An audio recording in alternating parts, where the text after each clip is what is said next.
la mission, qui ont aidé à la préparation et qui ont fait toute l'analyse de toutes les procédures que nous avons accomplies avec le Canadarm2 sur la station spatiale, le bras de la station spatiale. Alors, ce qu'on a fait, c'est que moi et le pilote, qui étions les opérateurs principaux, et vous voyez le chandail que je porte? Nous avons apporté un modèle réduit qui sert à l'entraînement en robotique, ainsi que nos ailes.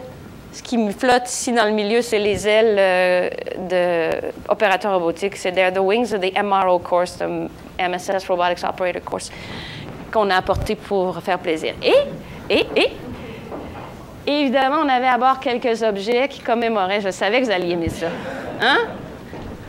On avait plusieurs objets à bord qui commémoraient certains aspects qui nous touchent ici au pays. Alors, évidemment, je pense que vous le saviez, on avait reçu des mains de Maurice Richard fils un chandail signé de Maurice Richard, de facture tel qu'il portait dans le temps. Et nous l'avons emprunté pour le temps d'une mission et on l'a porté dans l'espace. Vous voyez ici, on l'a habillé d'un de nos scaphandres avec, et le voici de retour. Alors, on va avoir une occasion de le remettre. On l'espère qu'il sera mis en exposition aussi là où joue le Canadien de Montréal pour que les gens puissent voir que the rocket really flew on a rocket. Alors, je pense que c'est ça. Je ne sais pas si vous avez suivi la mission ou pas. I don't know if you watched.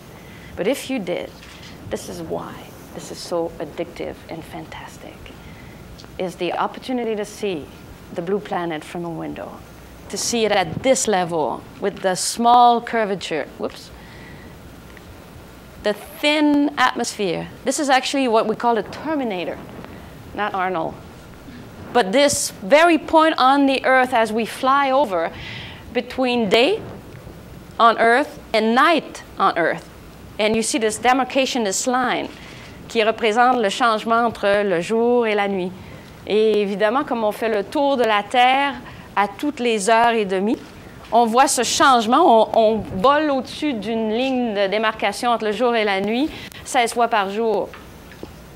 On passe environ 55 minutes en clarté et puis 35 minutes en obscurité à toutes les orbites autour de la Terre.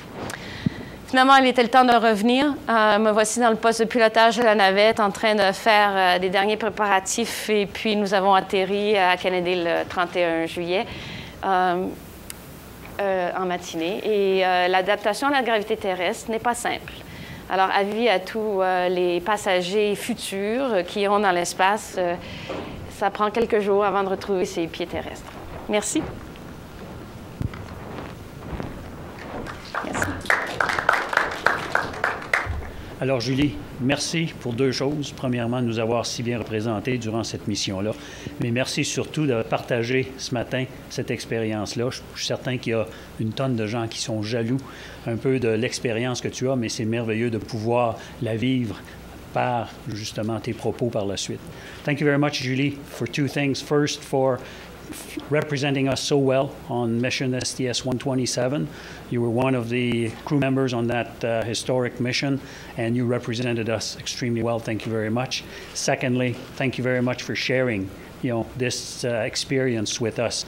We're jealous a bit on the ground for the experience that you've had, but it's very pleasurable to live it, through your words. Thank you very much. Voilà, après 16 jours de mission passionnante que vient de nous raconter Julie Payette, elle va d'ici quelques jours retourner à Houston pour finir le débriefing complet de la mission, puis reviendra à l'Agence spatiale canadienne avec ses collègues de la mission STS-127 pour expliquer exactement ce qui s'est passé à tous les gens qui l'ont entraîné et formé ici à Saint-Hubert. Nous, de notre côté, on va retourner travailler pour couvrir toute l'actualité technologique sur Synchroblog.